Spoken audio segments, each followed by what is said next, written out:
Do you know if it was an explosion or if it was a building collapse? To me, it sounded like an explosion, but it was a huge explosion.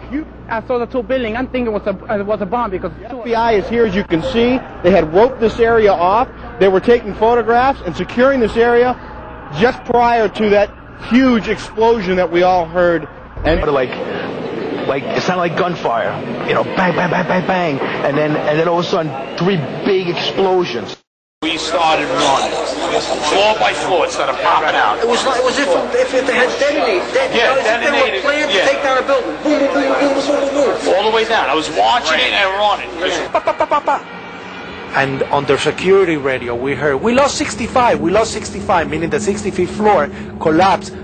And as we went down the stairwells, you could hear the actual collapsing inside the buildings. You heard rumble, you heard the cracking of the walls, pieces falling right next to us of the actual building.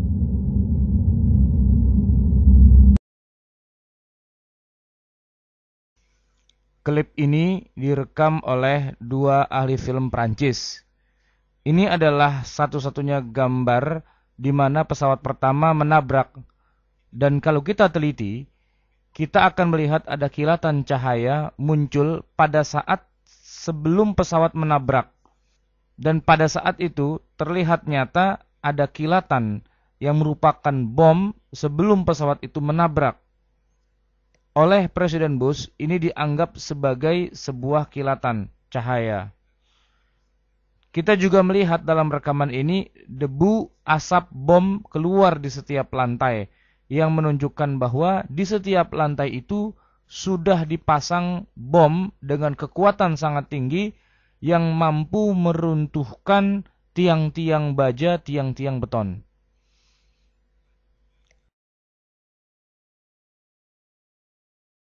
Kemudian data dari rekaman-rekaman menunjukkan bahwa gedung itu runtuh dengan sangat cepat, hanya dalam waktu 8,4 detik saja. Seolah-olah gedung itu tidak punya kekuatan sama sekali. Gedung itu sebenarnya terdiri dari 110 lantai, dan kemudian ditabrak dengan pesawat pada lantai 94. Data dari video rekaman kita menunjukkan bahwa runtuhnya gedung itu hanya 8,4 detik saja. Di lantai 94, kalau kita melempar batu, maka batu itu akan jatuh ke tanah dalam waktu hanya 8,4 detik. Jadi seolah-olah menara itu runtuh, sama sekali tidak ada tulang-tulang bangunannya. Bagaimana tiang-tiang beton yang sangat kuat itu seolah-olah tidak punya kekuatan sama sekali, dan hanya satulah penjelasan untuk semua ini, bahwa bangunan ini telah dipasangi bom.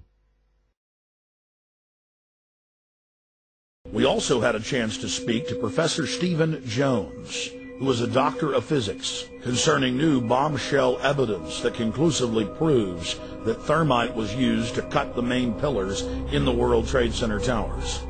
There is this molten material flowing out of the South Tower just before its collapse.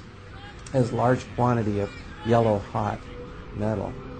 And then I read about these pools of molten metal underneath both towers and Building 7 after their collapses. Now that fits like a glove with the thermite reaction, which produces molten iron. You also see in these videos of this molten metal coming up, you see this white ash, this dust that comes off.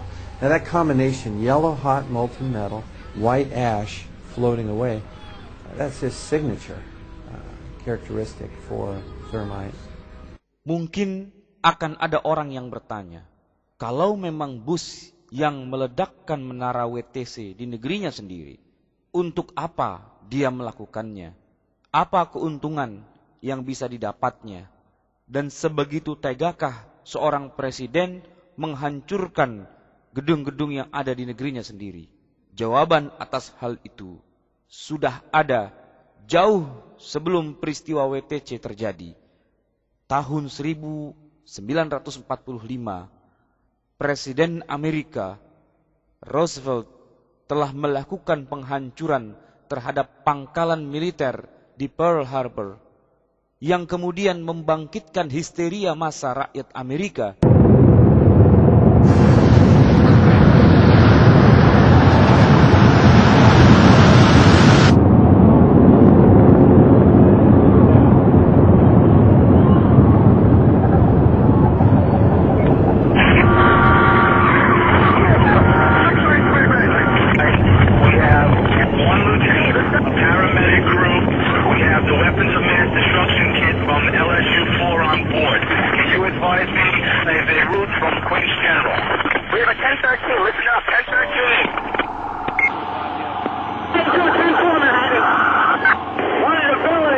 Sehingga setelah peristiwa itu, Presiden mendapatkan legitimasi dan yang lebih penting mendapatkan biaya, dana untuk menghancurkan dan melumat negeri Jepang dengan dijatuhkannya bom atom di Nagasaki dan Hiroshima.